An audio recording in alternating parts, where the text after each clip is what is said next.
27 out of Warm Springs.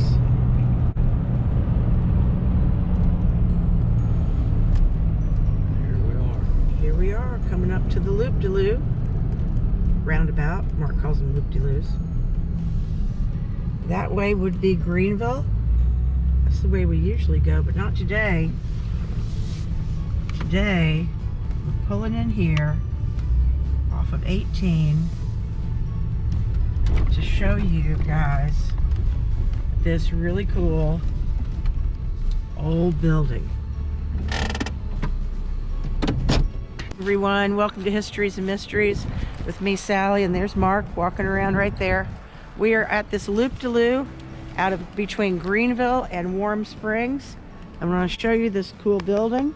We're going to try to carefully walk around inside. Notice it's a stone building. So why are we here? What's so cool about this? Well, this whole video started out to be considered an abandoned places video. But then we started doing more research on this building and the interesting stories that we found out about this building. It's going to be a whole video all of its own because it's really super cool. So I want to tell you that this is the store, the original store of George W. Jenkins Sr., and he built this store in 1906. The store was replacing a wooden structure that was here before, and he replaced the structure with a stone building. Ooh, that's a little janky there. Hand-cut stone. This was built in 1906. Now, you might not recognize that name, but George W. Jenkins Sr. had a son.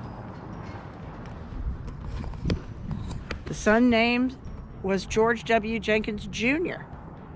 And George W. Jenkins Jr., well, you might be bringing home the groceries and unpacking them right now. It is Saturday, from Publix. He started the first Publix store. He learned about shopping here in this store that his father owned. We're going to walk around inside. George W. Jenkins Jr. Wow, really cool building. Big steel beam. Started working here when he was age 12.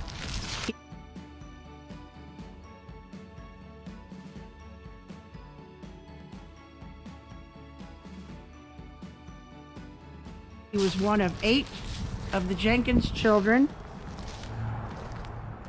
His father ran this store, built this structure in 1906.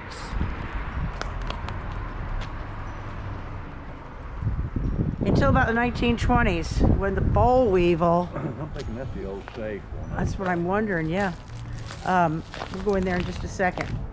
The boll weevil destroyed the cotton business, the agriculture here in this part of Georgia. So he left this store, went to Atlanta, had another store, and then his son graduated from Greenville High School, George Jr. He hitched a ride to Florida and ended up in Tampa. He went to work at the Piggly Wiggly, and he started out, as he said, he was a broom pusher there at the Piggly Wiggly store.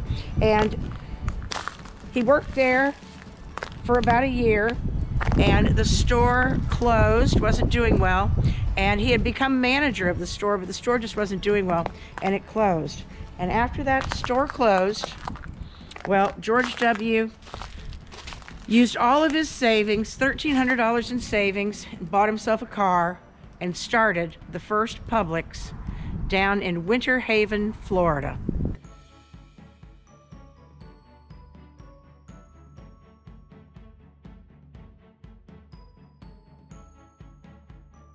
Let's just do a little deeper look at this building.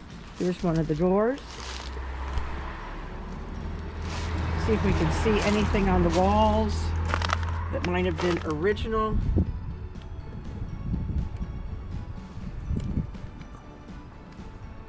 This is where the founder of the billion-dollar business, Publix, first learned how to work at a grocery store.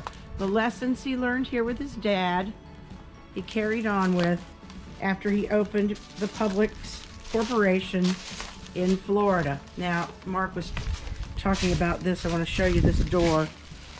We're assuming this is some sort of a safe. Metal door.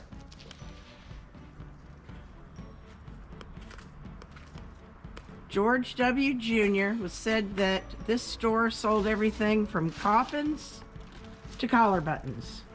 And let's dare to go in here a little bit. Hello in here. Ooh, that's falling down. Thick. Look at how thick these walls are, Mark. To give you guys an idea, the walls are... It was a safe. It was a safe. What is this? Over a foot deep, the walls. Yep. Sneak inside here a little bit.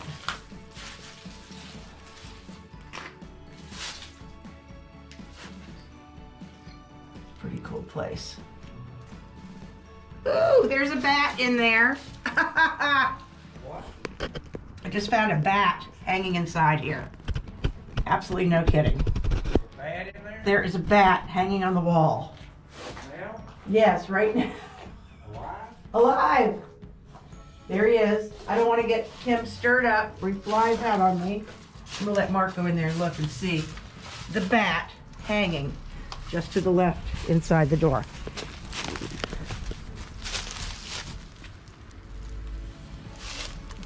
You see the bat? There's a bat. We found a bat. Like I said, they sold everything from coffins to collar buttons here. Old cement flooring right here. This is where An old garage. looks like the front door entrance would have been, and you see the archway. The other interesting thing about George W. Jenkins, when he opened the Publix, his first big store was called a castle. It was built with stone.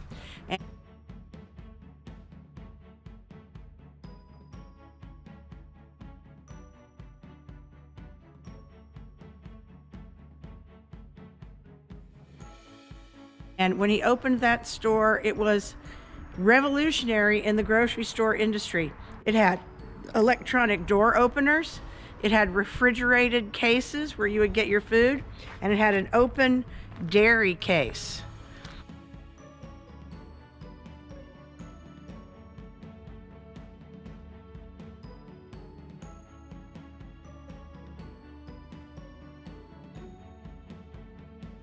These were all revolutionary things that George W. started.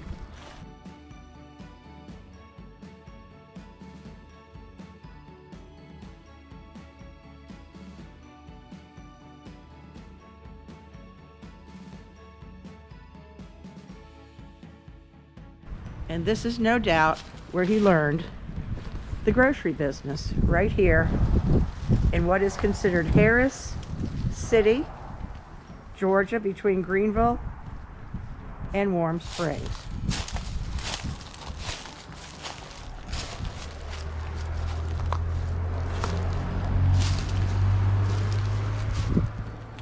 The safe is no doubt the coolest part of the whole building, but we'll walk you around a little further anyway. The thickness of these walls.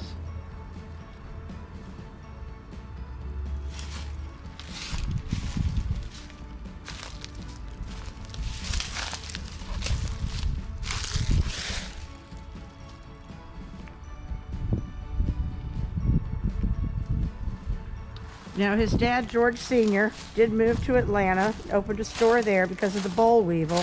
When the boll weevil wiped out most of the cotton business, this type of a store in the middle of the country just wasn't doing well anymore.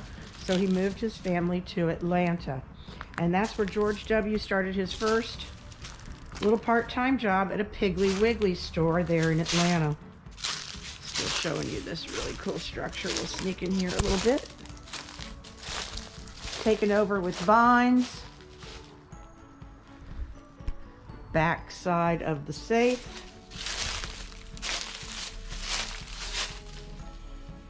Now, George W. did work part-time at Piggly Wiggly in Atlanta, and then he got a hair to go make money off of the real estate booming industry in the late 20s in Florida.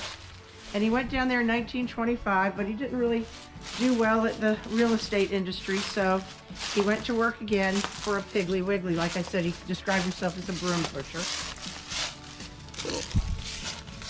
Cool little hole there, looking through.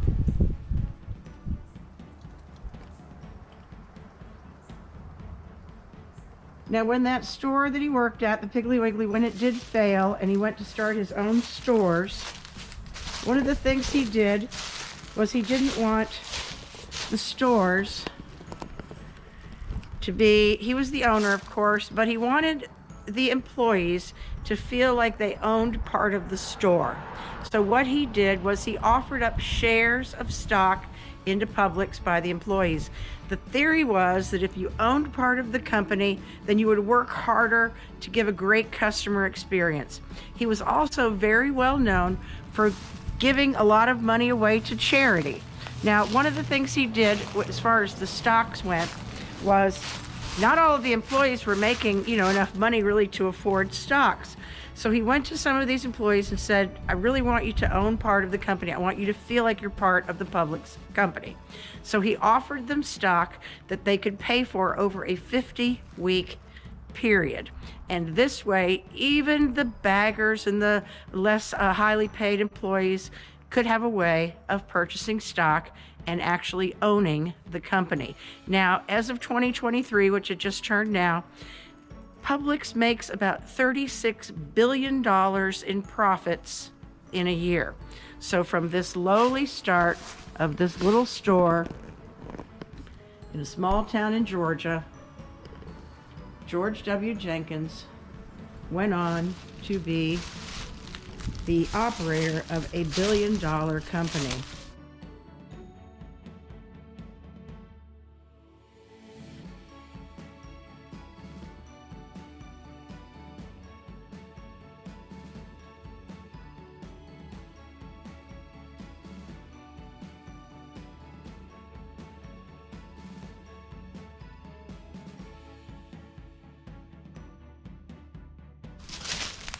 Now, it was said that once he was asked, why are you giving away these shares? And he also gave away a lot of money to charities. It's what I did a lot of research on it, found that out. He was very much a person who wanted to give back to the community. And they asked him one time, they said, Mr. George, that's what they called him, Mr. George, how much would you be worth now if you hadn't given away any of your company or given away so much money to charity? And he simply said, I'd be worth nothing. That's how much he believed in giving back to the community and to the employees. Here's a back little archway.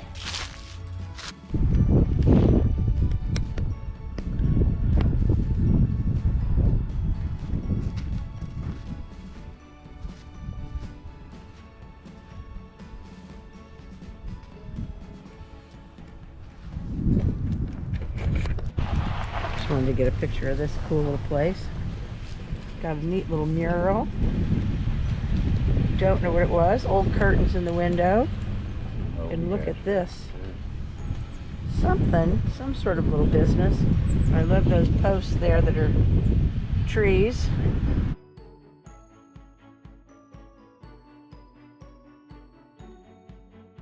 White Sulphur Springs Resort. Abandoned.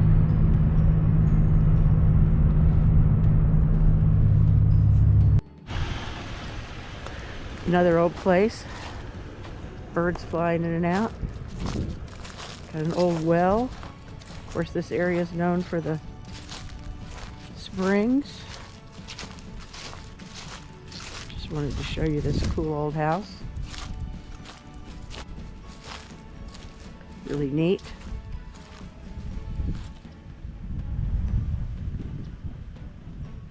She was a beauty in her day.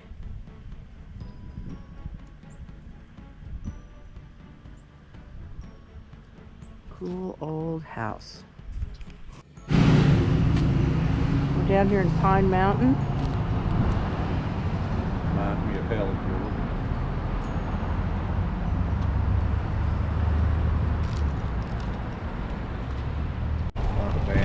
this is not abandoned, but oh, Jeep. It's not a gas station anymore. These are these visible gas pumps. This was an antique store inside. I don't know if it is anymore. What? It's an old gas station in here.